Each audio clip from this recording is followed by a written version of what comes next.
اور خواتین کو آپ اس طرح تھانوں میں بند کر کے رکھیں، تضحیک کا، تذلیل کا نشانہ بنائیں،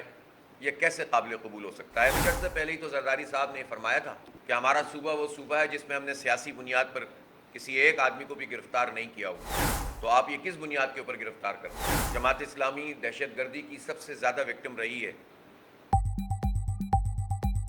اور خواتین کو آپ اس طرح تھانوں میں بند کر کے رکھیں اور اس طرح سے جو ہے وہ ان کو مطلب تضحیک کا، تذلیل کا نشانہ بنائیں، یہ کیسے قابل قبول ہو سکتا ہے؟ میرا مطالبہ یہ ہے کہ فوری طور پر خواتین کو بھی رہا کیا جائے اور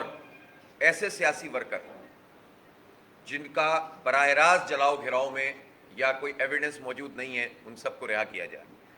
اور یہ جو 16 ایم پی او لگا کے لوگوں کو گرفتار کرنے کا سلسلہ بھی کچھ عرصے پہلے ہی تو زرداری صاحب نے فرمایا تھا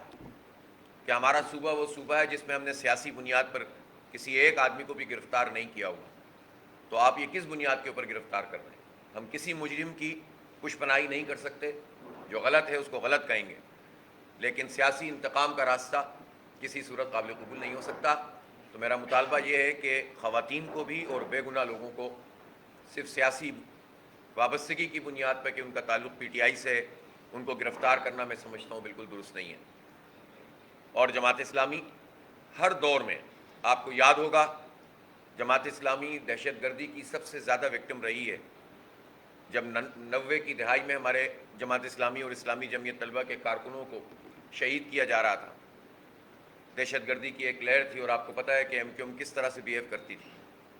لیکن اس کے باوجود جب آپریشن ہوا تو ہم نے مجرموں کی کوئی پشپناہی نہیں کی، لیکن جب عام آبادیوں میں نوجوانوں کو گرفتار کر کے پولیس اور رینجرز لے جاتے تھے تو جماعت اسلامی ان کے لیے بھی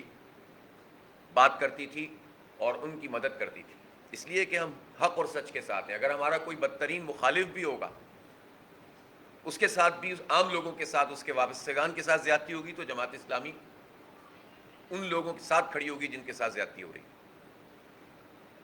تو یہ سلسلہ بند ہونا چاہیے، اور خصوصاً ہمارے صوبہ سندھ اور شہر کراچی میں سیاسی انتقام نہیں ہونا چاہیے۔ خواتین کو رہا کیا جائے، بے گناہ لوگوں کو رہا کیا جائے، جو مجرم ہیں براہ راست ان کو آپ پکڑیں، اس پہ ہمیں کوئی اعتراض نہیں۔